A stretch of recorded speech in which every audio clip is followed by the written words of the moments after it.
Hello and welcome to the Alchemists Inkwell. This is your spiritual podcast for grounded people. I'm Emily. And I'm KristaLyn. And this week we are bringing a couple different things. There's a couple different topics that we'll be covering. Just keeping you up to date on stuff. There's so much stuff. There's so much stuff. And I do want to say we are posting a new poll in the Patreon this week with like 5 different really cool topics for the next month, basically. So by all means, like if you want to vote on some topics, go ahead and check it out there. This one has not been voted on by our patrons. This one was decided by us. Plus it's a bookend episode basically, because there's just so much occurring. Yeah. Now. Yeah. It's a lot. And we're rounding out eclipse season, which is a nice feels. Exactly. And like, we're not even just rounding out eclipse season. We are sort of just about rounding out an eclipse cycle that's been about 1.5 years long. This will be the last eclipse to happen in Scorpio until they come back around the horn. So that's pretty neat. It happens to also be my lunar return right before my birthday, kind of like, the moon's last hurrah before not being my time lord anymore. And I'll explain time lords. Happy birthday. We're going to say happy birthday to Krista right now, because by the next episode, it will be Krista's birthday. Yes. We're actually recording the next episode on your birthday, but we're still saying happy birthday. You get 2 happy birthdays. So happy birthday. We'll be recording before my official solar return. So astrologically, I will still be in my 32nd revolution. And I begin my 33rd revolution. I begin the 34th that night, because I will be turning 33. Yeah. There is math in astrology, and that does help. I do struggle with that, but I have a little help. So I get there eventually. Yeah. That's okay. I don't do astrology at all because of math. Normally it's and I have you. So normally it's like poetic math. I can handle it. But every once in a while I get the things just a little like not in reading charts and stuff and degrees, because they're right in your face. So I can do that. So don't worry if you have a reading with me. I'm not going to get your chart wrong. I am learning how to draw charts by hand, though. That's going to be really hard, but I do have a program that makes sure I get it right. So for readings, I will maintain that. That's cool. Yeah. I want to just follow in the tradition, know all the things. I also start learning Greek this week. So I'm like channeling those ancient astrologers, kind of like you channel a lot of people from history. Yeah. I would also just like to say, it feels like Tears of the Kingdom is your birthday present, and that's pretty fucking cool.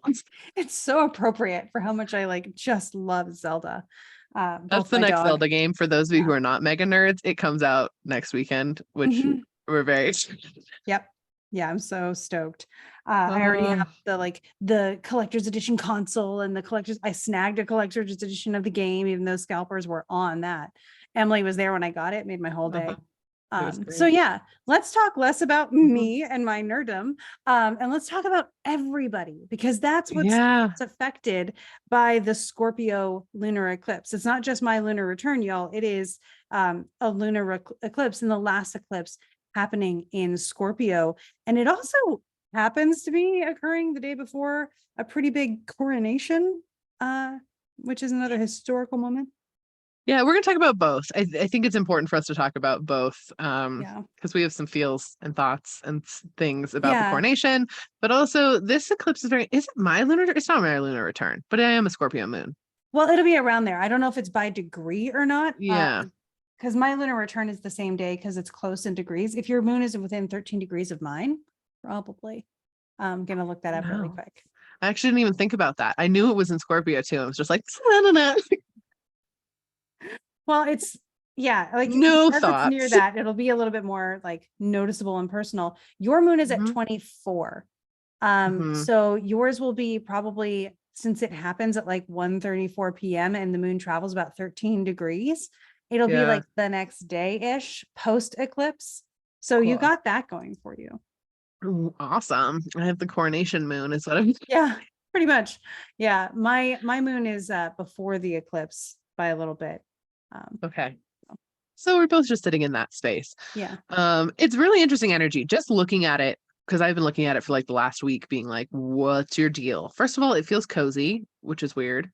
It feels cozy and kind of snuggly and comfortable. And I would honestly, I've been recommending to people, like, do those things for this eclipse. Like, please, like, If a bath feels comfy for you, awesome. If cuddling up in a bunch of blankets feels comfy for you, awesome. If going on a walk with your dog feels comfy, like whatever feels good, comfy and snuggly sort of energy. Mhm. You know, your comfort movies, whatever it is, like Comfort that books. is for sure what I would recommend. And also it's a lot of instead of the universe being like moving all the pieces and you're going to deal with it, it feels like here is this information, now deal with it. It's a lot more of Mhm. like a gift giving feels to me than it feels like a I have now rearranged your puzzle, figure it out, which is what the solar eclipse felt like, very much Yeah. so. Yeah. And this is happening in Taurus with the sun in Taurus. The sun is Mhm. approaching Uranus. So I think we're resting in anticipation of a lot of activity to come. Yeah. But also the moon is in Scorpio. The moon doesn't want to do the work in Scorpio. No. The moon's considered exalted in Taurus, but then in fall in Scorpio. So just not feeling it, not at their best selves. Um, and at the same time, again, it's Scorpio. So the people in this dense sign, lots of emotions, lots of deep emotions. And so you want your comfort stuff when you're feeling a lot of deep stuff, just giving I feel yourself nothing. I don't know what space. you're talking about. Yeah. Yeah. I mean, that's what we Scorpio moons like to say, but we don't actually mean it, I think. No, We we're just super suppress it dark and until it twisty blows. Yeah. dark and twisty emotions is what Yeah. Yeah. So that's what I recommend. Lunar eclipses typically are considered to affect the people. The sun rules the sovereign, the moon rules the population, the people. So you know the coronation is yes. very textbook dichotomy going on there. But for us, again, it's another attribute of Scorpio is power. Yeah. So it's power for the people, but it's just power comes with weight and density. So thinking about what power actually is to you, the power to Mhm. perhaps say no to an invitation when you need to rest, that kind of stuff. Yeah. Very much so. And that would honestly be the card pull I would do on the Scorpio. I was actually thinking about power a lot over the last couple days because of I think this and Mhm. looking at it because I think we are taking our power back in a lot of ways. Yeah. And when I say taking our power back, I'm meaning that we're taking our time back, and that is power. We are reclaiming, hey, actually, I'm not gonna work myself to death. Thanks. I'm actually going to have time for things that I'm passionate about. Or, you know, hey, I'm going to start this thing on the side. And even though my time's going to be spread even more, it's my time and I'm deciding to do this. It's very much a time reclamation in a lot of ways from what I can see. I even did a little, I think I posted a bit about it like yesterday, the day before, I forget. But that's what the card play would do is be like, pull a card and see what power means to you or how to best wield your power at this time or what information power has for you, anything like that. If you're going to do a card pull or even like a channel journal session for the eclipse, that's the one I would do. Mhm. Genuinely. That's the one I'll Yeah. be doing. Yeah. I'm going to be actually doing a live on TikTok that day. So if anybody is I like was debating doing the feeling it, same thing. That's so funny. we can do it together if you want. That Yeah, would be depending on super time. fun. Yeah. That'd be Yeah. really, really fun. Would you guys We'll like that? Tell us if yeah, you let us know because it might just happen. Because I had a ping earlier. I was like, I should invite Emily to do this with me. I don't know. And then it just came up now. So I have a feeling we'll make it work. Um, Yeah, interesting. yeah. So I already have it scheduled, but I can change that obviously. Yeah. Let's Yeah. look at So it. we'll be talking about that a little bit more. Um, and we'll be sort of like anticipating what comes next for the world as it goes through. Because you think about the coronation, right? And I did a live on Instagram, kind of just touching on this stuff lightly, especially given how interesting it is with King Charles's chart. And a Mhm, lot of people that are from areas that are influenced by the monarchy were on the mhm, live and were giving context that actually I'm grateful supported a lot of what I was seeing in the chart and feeling mhm, intuitively, but also really gave me even more perspective as to how many people are affected by this. It's not just the mhm, United Kingdom or Great Britain and Ireland, mhm. you know. There's a lot of sovereign nations. There's a lot of, as one person pointed out, indigenous peoples who are affected by this, you know, Yeah. and it's a lot to think about with this one ceremony. This changing over from one person to another really does mean to certain people, Mhm, and just, you know, how effective is it? How useful and supportive is it to the people? Speaking of power, you know, mhm.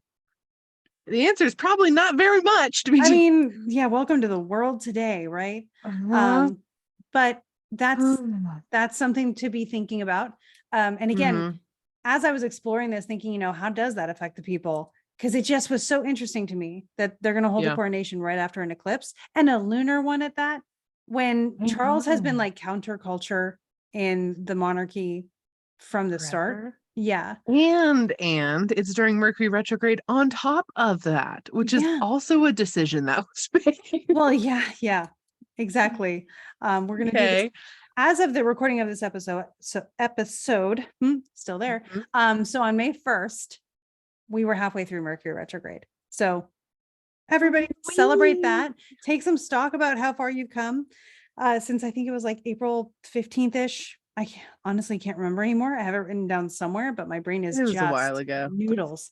So yeah, so it was like 2 weeks ago or so. It was the 21st of April. There we go. Photographic memory comes through. Oh, it was my sister's birthday. Yeah, it was the day after the last eclipse. So this Mercury retrograde has been really following the eclipse storyline and going along with it, right? So think about how things have been going since the last eclipse, since really Taurus season began, because Mercury really ushered that in as well. Lots of things have been changing, probably been in unpredictable, surprising, unconventional ways. Yeah, like, if you're an emotional ping pong ball, that tracks. Yeah, we all are. Trust me. Emily and I like literally had our own little mini decompress episode before we jumped on here, just so we could feel grounded again. We have to ground ourselves before we do the grounded podcast. It's a thing. It is a thing. Yeah. Yeah, no, that's a big one. Yesterday, I'm just going to tell this story because I think it's so funny about what Mercury retrograde has been it's been showing up absolutely chaotic neutral in my life. Like absolutely chaotic neutral. Like if I had to define it, chaotic neutral at its fucking finest, because it's nothing that's been like causing me specific pain, if that makes sense. It's just been causing me chaos, which, if you're wondering, is my exact relationship with Hermes. That is which would track. God, anyway, I love that so much, though. I'll give you the astrological reason why that makes so much sense when you're done with your story. Okay, good. I would love to know that. Also, just by the way, I even have a Mercury tattoo. It is on my arm. You can see it if you want to watch the YouTube. It's a bee. It has the Mercury symbol. I also have a Venus one, a Jupiter one, a Sun, and a Moon one. All bees. Anyway, it doesn't work to make the effects less. I wish it did. It doesn't. It is some hell of some planetary charity and still is not enough. But anyway, super funny. But a couple things that Mercury has done. I got food poisoning on basically the couple days before Mercury retrograde, and I was like, oh, is this what we're doing? It is what we're doing. And it was horrific food poisoning. It was not fun. And then 2 days after Mercury a couple days after Mercury went into retrograde, all of the sinks in my house decided to stop draining. All of them at the same time. And for insert reason here, the plumber still has not gotten back to us. So we are chaotically shoveling handfuls of water into a bucket to dump it down the drain of the bathtub, which will drain, knocking on wood, which does drain at present, but just not the sinks. So that's been fun and chaotic. But last night I was taking a shower and my husband was watching TV in the living room after the kids had gone to bed. My phone just buzzed really weirdly. After the kids had gone to bed. And I come out of the shower and the TV is so loud, and I'm very auditorily sensitive. That's where my sensitivities come from. I was like, what the hell? The kids are asleep. What is going on? And I was like, whatever. So I went to the bedroom, closed the door, got dressed, brushed my hair, whatever, came back out, and I could barely hear the TV at all. And I was like, what's Weston doing? This is weird. And I walk out and I sit down, and Weston was like, watch this. So he has the TV on and he picks up the remote and he's holding it pointed away from the TV with 2 fingers. Now, obviously not touching buttons, just barely holding the remote.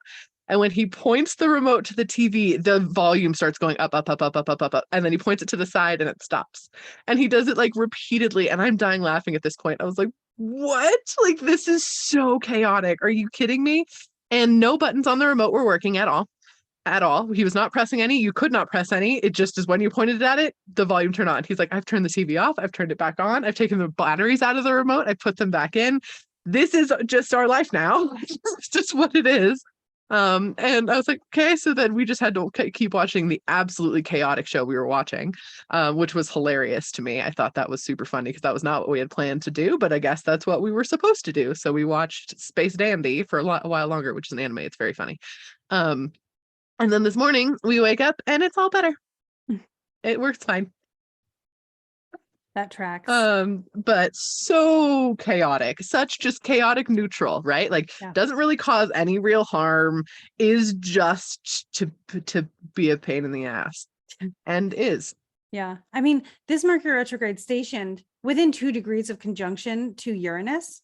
And I think we mentioned it when that happened. We were just like, it's going to be unpredictable. We're not even going to try. Yeah, But the chaotic it is. neutral is especially funny because today, of course, is Mercury's cazimi with the sun. In astrology, this is when Mercury goes from shifts from morning to evening or evening to morning, depending on where they're at. And actually, hi, buddy. Mercury is going from evening into morning. So right now, with Mercury conjunct the sun, neutral. So you go from the evening, which is more feminine and those kinds of things. When we attribute Mercury to a sect in a chart, we have to see, is Mercury a morning star, is Mercury an evening star? That lets us know if it's day sect, more masculine, night sect, more feminine.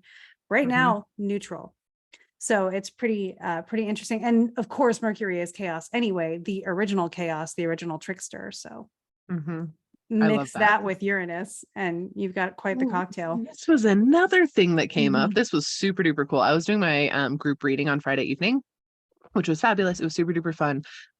Intuition has been off the charts for everybody right now. It has been so much. So it was really, really cool to tune in with. Like, I love doing group readings. They're my favorite. They're so much fun. But halfway through a group reading, I'm doing a talking about one person's signs, etc., that like kind of come up for them, and an owl lands right there, like right outside my window on the roof right there, and looks at me and goes, "Ooh," and I was like, "Whoa, shit." And I was like, "Do owls matter to you?" She's like, "Oh my God, they're one of my main signs." I'm like, "Cool, cool, cool, cool, cool, cool." There's one right there, which never happens. Like, I don't see owls commonly. It just reminded me of, because there's a dove out there right now hooting at me too, but different sound. But I was like, yeah, so there's an owl here. I don't know if that means anything to anyone, but that's obviously, so like, that's the chaotic. Yeah. Why? Yeah. Well, and again, Mercury is the psychopomp or the original spiritual indicator in the chart as well. So we're seeing a lot of that. It's Mercury is the original prognosticator and diviner. So fun stuff to think about when you dive into it.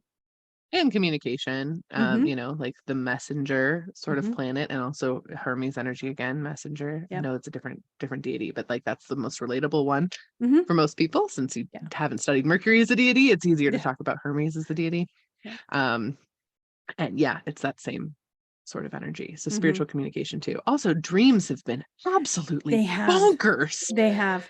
I wrote an entire movie in my dreams the other night, and it was like I had the whole cast of characters figured out. There were some of the songs that it was a musical, but it was it was a movie of Cinderella. It was a musical, more modernized, and it was how all of the servants in the castle were staging a rebellion, and Cinderella was leading it. Dope. Yeah, the sisters. So I hope you wrote that down. Like literally, Michelle Pfeiffer played like the queen in this scenario. Zendaya was Cinderella. Like I had the faces there. You were in it. It was really fun to watch. And then one I had like a dream I had last night. I walked in on what was supposed to, I think, have been a family reunion. And everybody was just sitting in there staring at me in my grandmother's old kitchen smoking. And I was like, I walked in and I was like, so this is the secondhand smoke reunion. Got it. And then I woke up. Love that. Love that. No idea. So my dreams always are cumulative. Like my dreams are always stories that build off of one another, but not like one after another after another. It's like, oh, you had this dream 2 months ago. Now you're back and it's the next part of the story. It's every dream for me. Like, not every dream. And whenever I have like a one-off dream, I'm like, oh, cool. When's this story going to build? And it always does. It always will build. And so I was having one of them recently is Weston inherited this huge mansion basically, but he didn't fully inherit it. He was like, everyone was allowed to go in and get what they wanted. And his grandfather, who owned the mansion, this is not a thing, had decided to will the mansion to the earth. So you were going to strip the whole house and then let the earth just slowly reclaim it. That was like the will. Aww. I think I just wrote my will, man. Right? I was like, okay. But I had been in this house before because we had gone in there to go through the mansion when his grandfather was still alive. Again, not a thing, but in a previous dream. And so I had gone through all of the spaces before and heard all the little stories. And then now coming back in to like gather what we wanted, the cousins were all like very vicious about it, kind of. Again, Weston doesn't have cousins. So this was just a thing. And it was interesting to see like, oh, this was something that mattered a lot to him, but that cousin's trying to get it. So I'm gonna swipe it. Like it was just a lot like that sort of thing. People were bidding on the windows because again, the house was going back to the earth. So it was like strip it of everything. It was just really, really interesting. Yeah. So that was like that was last night. It was very odd. So I've just been sleeping awfully because I've been coming in and out of dreams constantly. And after every dream, I've been waking up and then going back to sleep and then having another one and then waking up. So if you're feeling it, yeah. Yeah. Tell us your weird dreams because we've had them too. Yeah. It's a thing. Yeah. Definitely a thing. My kids have too. They've been like, Mom, I've been not like, what's this? Tell me about that. Like, this has been a weird dream I had. I'm like, yeah, correct. I don't know what to tell you. It just is. It just is right now. Yeah. Super interesting. What a time to be alive. Right? Oh, very much so. Cool. Well, also this is a bookend episode and we read a lot of books this month. So you want to talk about them? Yeah. Did we talk about the coronation and stuff? Oh, let's talk about the coronation a little bit more. I guess. Really let's quickly. do that first. Yeah, like 5 minutes. No. Yeah. I recognize that I promised to explain perfections or something like that earlier in the episode. I want to make sure I come through on that. So just really quickly, because I can't, share I could share the chart for the YouTube people, but then people who are listening, it wouldn't be there anyway. Like I said, I did a live where I go into the details of this, like really deep astrology. You can check the replay. It's on my Instagram, and the full details of the eclipse itself are already on my personal YouTube. So you can go there as well. The monthly YouTube that used to go on the Forgotten Storytellers is now on my personal channel. It's there. You got it. No worries. So what we're seeing is this lunar eclipse, obviously, is happening in Scorpio. It's happening opposite Uranus. So things are changing, right? It's a 4-degree separation, which is close enough, right? It's pretty close. But this is King Charles exact by degree, not like exact, because there's a couple of degree minutes off, but it's the North Node is at 4 degrees Taurus. His node is at 4 degrees Taurus. So it's a lunar return or a damn nodal specific. Return. Yeah. And a nodal return, what that is sort of a culmination, like in your life. It's a redirection. It's like this eclipse is it reminds me of a minute hand coming to the hour. And you sort of hit that we've finished something. We're going back around. That's cool. He's at the exact degree of Saturn opposition. So we're assessing, restructuring, going through that whole process. And this eclipse is highlighting his 4th house of family, inheritance, ancestry. But then of course the sun is in his 10th house of reputation, career. 4th house also has a lot to do with legacy and, what people say about you after the fact, And I find it really interesting that his perfected house is the 3rd house. So this year, the highlighted house of theme for him is the 3rd house, which is siblings, neighborhood, community, communication, but also in his chart, it's where his IC is. And we have Neptune and Venus, who rules the 3rd house for him and is therefore the Time Lord, conjunct that in his natal chart. So we see that there's a lot of confusion around the carrying on of legacy, around how that goes. Venus right now by transit is conjunct his Uranus. So if we're going to look into that, and this might be a little bit of acrobatics, but it might be, and it certainly tracks with what's going on, changing relationship dynamics as far as the crown goes. It's been a big topic this week regarding Diana, the title of queen as it is and as it's being passed on right now. And the endurance and legacy of monarchy as it currently is. So these are things that I'm noticing in the chart, as well as, again, some really deeper nitty-gritty, nerdy astrology things that I bring up in that live. I go into it all in there, but there's some interesting things, especially around this date and the following week, that show that there's a lot of really trying to make this look like a big deal, making a big show out of it, and then perhaps it just not being received that well by the people. Because again, this is a lunar eclipse. This is the power to the people. And I've already seen a lot of headlines showing that not everybody's as thrilled as that they might want. I'm actually expecting powers that be would want. I'm actually expecting protesters, which would be Mhm. very out of the norm for the British, who are the most polite and get out of your way, hold the door open for everyone type of people. I mean, yes, and because there already are. There's been Yeah. stadiums of people already chanting things about it. I mean, I think at they'll show up the, too. Yeah. I think at the coronation. I'm not saying, Yeah. I know there's already Well, been that, but I'm just trying there to. were even at the funeral of Mhm. the Queen. So I have a Yeah. feeling that's not going to slow down. No, I think it's going to be pretty significant, like big Mhm. headline significant, even though the monarchy loves to sweep things under the rug. I don't think it's going to be under the rug sweepable for this. And that is going to be a big shift in power dynamic in the monarchy space, to be Mhm. totally honest, because they have been able to Yeah. control the narrative for so long. And now I don't think they can Yeah. in that way, which Well, is a and loss of power. it is. And it's funny because one of the things that we predicted pre-2020 before we got together and did all the things that we now do, but I think you and I both got the ping of celebrity was changing. Like nobody Mm-hmm. was in awe of celebrities anymore after 2020. Like Mm-hmm. we were all in the same boat for a while. We saw you in your PJs, like whatever. But the glitz and glamour of award shows even have just Mm-hmm. it's not as not as Well, much of a currently draw. there's a huge. I was reading an article about this yesterday, especially with award shows. The binary of female and male lead situation is causing a lot of protests, which is interesting too. Yeah, I lost what I was gonna say. Oh, I'm so sorry. Sorry. No, you're good. Um, We were talking about protests and them losing power because they can't control the narrative. Yep, I'm almost there. Mm-hmm. So again, it's about the sheen of celebrity fading, and it started in 2020. There we go, which Mm-hmm. is also when King Charles, then Prince Charles, his balsamic progressed moon phase started. And if you know a little bit about the progressed moon, we go in phases just like the actual moon in life. And the balsamic is the winding down of like a 30-year cycle. And it can often be a struggle. It can be like a dark night of the soul kind of situation. A lot of hard stuff might happen at that time. And so we're seeing him at the very tail end of this phase for him, where the new moon begins, I think next January. And I can confirm that with my handy dandy program here.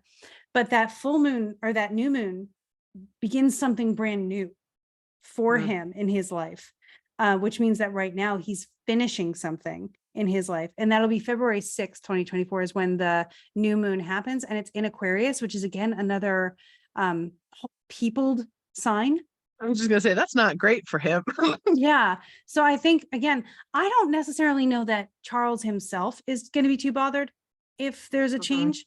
You know, I know what I know from documentaries and news articles. I haven't Right. lived experience with this, and I certainly am not immersed in the culture. So I'm not the foremost person on this. Right. But from what I have gathered, this is probably not the worst thing that can happen. It might even, in fact, be a relief in some ways.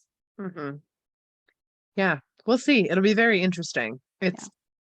I wonder if someone who was organizing the coronation was like, let's do it on Well, if they were just to looking at the be astrology, chaotic. yeah, You know? especially if they happen to know circumambulations, which is not a commonly used technique right now, and I'm studying it to see how we can use it better, that kind like Mhm. that uncommon, but it tracks with this one to the day. So it'll be interesting to watch this unfold. Yeah. Or it's just the divine timing of it. Yeah. But it would be interesting Yeah. if there was somebody up there that was like in the coronation planning committee or whoever Mhm. plans it. I don't know what that's titled. The group of humans who pick the date. Right. Right. Yeah, who does that? It's definitely not Charles. I don't think that's the case. So Yeah. someone else. Yeah. It'll be very interesting just to see how that goes down. Yeah.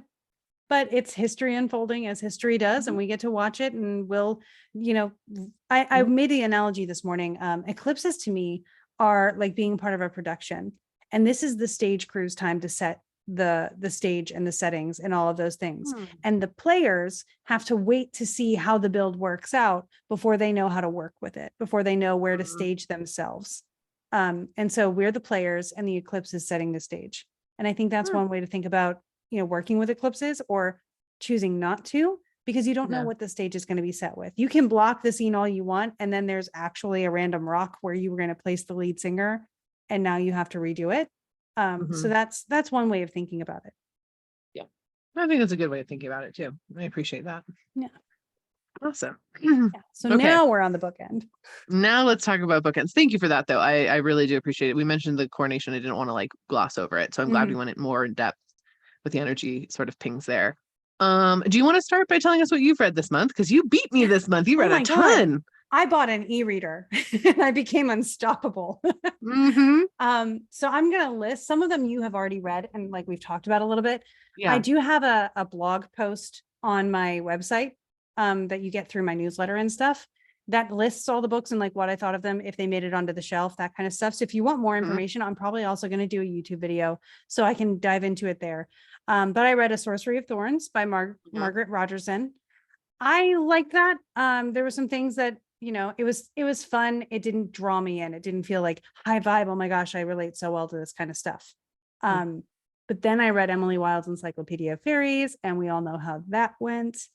I loved it. It was literally my feature book of the month. And that's saying something because there was another really good one too. Yeah. Then I read The Undertaking of Heart and Mercy. And for me, I think I think about death way too much. And so I spend a lot of time considering that kind of stuff. I have a lot of psychopomp experience in my life. And so I liked that they addressed it and that they went there. But there were some things with how they went with it that I was just like, you could have gone a little bit deeper and given us something. Like you were reaching for the ripe apple and you just didn't pick it. And also I was not there for the romance. And I think it was the fact that it was a miscommunication that wasn't like could have been done so much better. Like people with more emotional awareness would have handled that better, and it didn't have to lead to the catastrophe it led to. I would have chosen just a different event to kick off what ended up being a pretty cool climax. So recommend reading. It just wasn't my favorite, but I think a lot of people will like it. But then I followed it up with Spellbound by F.T. Lukens. It's the latest one by F.T. Lukens. And F.T. Lukens is the one who did So This Is Ever After. And this is like paranormal stuff, wizard stuff, urban stuff. And I was just like, okay, I can do this. It was really good. It didn't hit the spot quite as much as So This Is Ever After, but it did a good job and I really enjoyed it. I looked forward to reading it every night, which was great. And I just finished Vespertine, also by Margaret Rogerson. I liked this one a little bit better than Sorcery of Thorns. I love the dynamic, as you've mentioned before, between the main character and the revenant spirit. I think it's super accurate to how things go, like the cooperation between medium and spirit or, channeler and spirit. It's very well described there. So highly recommend reading it if you want to understand that. And the story itself is pretty cool too. And I'm really glad there's hints at more coming. Because I think by the end of it, I think Margaret really grew into the story as it was being written. And so by the last 3/4, I was like, oh, here it is. And so I'm ready for what comes next. Yeah, I'm really hoping that one continues for sure. Yeah, I really like that one. I probably won't be as prolific in May with my reading because certain things will be taking up my time until I 100% them. Tears of the Kingdom. So. That and your Greek course, you're just like I'm also learning yourself. Greek, so yeah, awesome. I read where did I start? Hold on, I want to make sure I get all of these down that I'd actually read. Okay, I read where are we? Oh wait, do you know something? Okay. I read A Far Wilder Magic by Alison Saft. That's my current read. It's dark, it's moody, it's good. It has demiurges, which is actually a really big theme in spirituality. And if you don't know what they are, that's because it's not super talked about super often. And I loved that this came up. What? They're very prominent in Gnosticism. And originally there's one demiurge. So explore Gnosticism, Gnostic, demiurge, if you want to know like the root of them. This story does a pretty cool twist on it though. Really cool twist on it. And I will say, it is a fantasy, completely a fantasy, but it is around the turn of the century. someplace south of what would be fantasy New York. Mhm. And the different groups that are at play and being discriminated against, you can pretty easily figure out which ones people belong to. And it's really, really well done. Mhm. I really liked it. It's like a 4.5 star for me, only because I'm a softie in the ending. I was like, that's all. I was gonna say, don't give it away. I'm not, but I would have liked a little tiny bit more, if that makes sense. And so I think it sat at like a 4.5, but I really, really liked it. I recommended it to Krista pretty much immediately. I was like, Yep. you will like this. Yep. Also, I will say the ages of the characters make you think it's a YA. I think it's actually an adult though. I'm only like 3 or 4 chapters in, and I'm already feeling that way too. They claim them as 17, but they've had Yeah. to grow up fast. So Mhm. the relatability is definitely Yeah. there. Also, if you have mommy issues, this book will help. Oh yeah. Sorry. It is a mommy issue book for sure. Yeah. Yeah. It doesn't hide it from the start. So that's fine. No. If you have mommy issues, the book will help. Also, just it speaks to my growing up in the forest Mhm. so Same. deeply. Yeah. Love it, love it. And very, like I said, turn of the century. Then I started The Witch's Heart, and I didn't like how it was written. It's a retelling of oh, it's one of the it's a Norwegian myth. And it's supposed to be a love story with Loki. I didn't like it. I just didn't like how it was written. I bet a lot of people will really like it. I just couldn't get into it. I tried really, really hard to get into it, and I just was like not feeling it. And I was also being very forcibly shoved by my guides to read the 10,000 Doors of January. And I loved the 10,000 Doors of January so much that the moment I finished it, I restarted it and I started listening to it again. And it's a book that lends to that. You almost, in order to get the full experience, it's almost like, oh my God, now I need to read it again. So I actually get all the hints and the Easter eggs and the different things that were coming up throughout it. It's a standalone. It's phenomenal. It will definitely be on my sleeve for sure. Without even the slightest doubt. I cried so many times. I had so much deep ahas. It's on par for me. Light from Uncommon Stars and how that healed something for me. This healed something for me very, very deep and really beautiful and really profound. It is a historical realism, again, turn of the century, which is really interesting. It's so good. And it is so well written. It's by Alex E. Harrow, I believe. Yeah, Alex E. Harrow. It is so well written and just amazing. I will say, and I'm just going to say this now, because this would have been something that would have made me DNF it immediately if I did not actually legitimately Google this. The dog is okay. Yeah. We're just going to say that for everybody. The dog is okay, or I would have stopped reading. I promise. The dog is okay. That's all I'm going to give you. But it's so incredibly worth reading, and I cannot recommend it enough. I wish they would have told more of the story, only because I'm selfish and I want more of the adventures that occur after the pages are done. I want it so much. But that's not because it needed more, it's because I want more. Yeah. If that makes sense. Well, I saw the advertisement on Amazon for the next Emily Wilde book that's coming in like January. And I got so excited. And then I saw January and I was like, oh. I know. I pre-ordered it immediately. It's like done. Pre-order. Yep. Like I need it. But this is a standalone. It's definitely a standalone. It's really cool. It's really, really cool. Well done. I love all the characters, even the bad guys. Just good. And then I started, after I re-listened to the 10,000 Doors of January, because again, it's worth it. I definitely check your trigger warnings though. Just gonna throw that in there. Just check your trigger warnings just in case. But as with any book, but just with that one specifically. And then I have started reading Tress and the Emerald Sea, and I'm about halfway through it. It is one of the Brandon Sanderson secret novels, and I just want to say it is a gender bent princess bride on another planet, and it's so cute. It's so cute so far. So I'll tell you more about it at the next bookend, but it's really, really cute. Which is not typically something that categorizes Sanderson's work at all. But this is so cute. It's so cute. And I really, so. I need to move those over onto my Kindle so I remember them when I finish my books. Yeah, you should. You definitely should.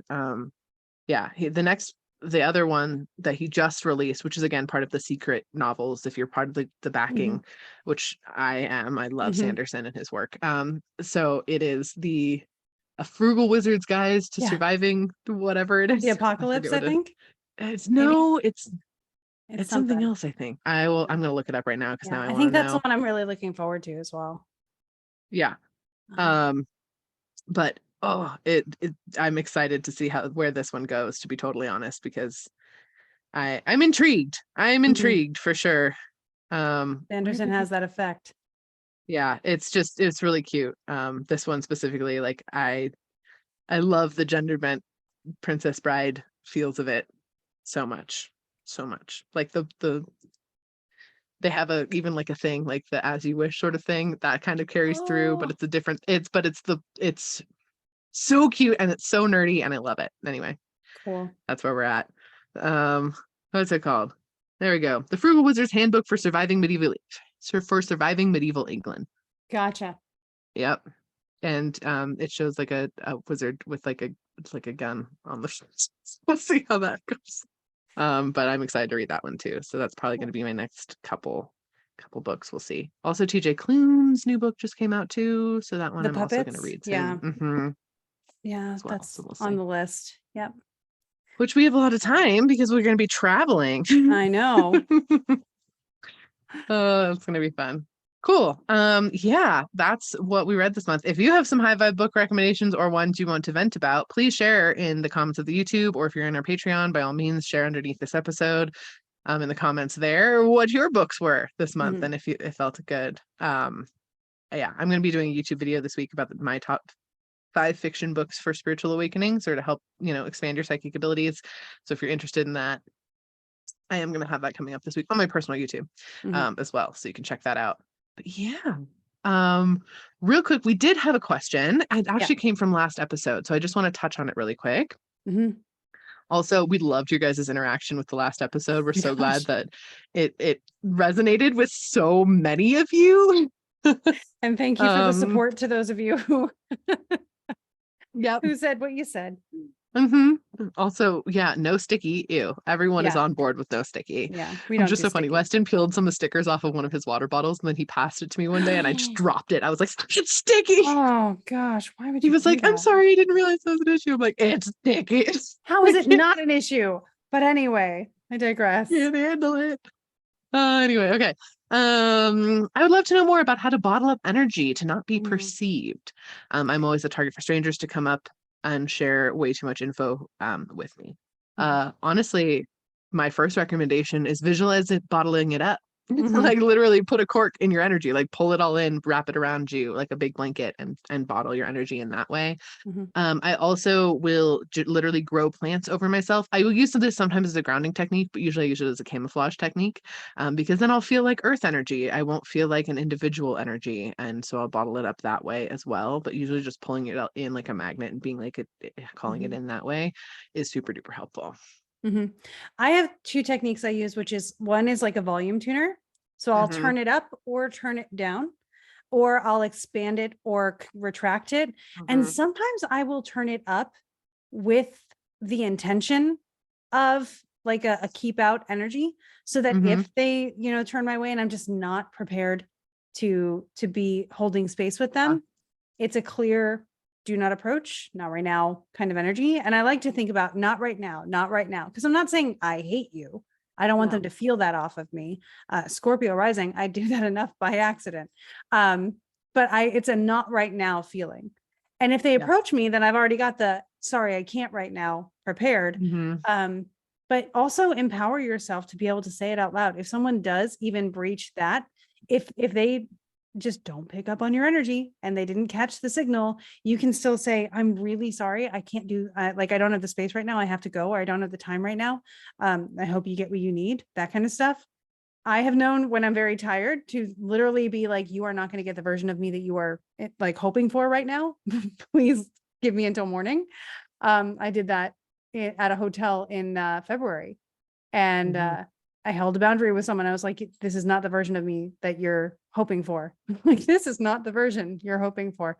It's almost May the 4th. So yeah. So that's one thing is, don't be afraid of holding your boundaries out loud if you have to. You're not hurting anybody. You're not trying to hurt anybody. We understand that. We accept that about you. And we encourage and empower you to do that. Yeah. Yeah, absolutely. And with that too, sometimes you don't want to, when I say once you turn it down, once you kind of camouflage, you might not always want to either. Mhm. And it kind of gives you some of that playback.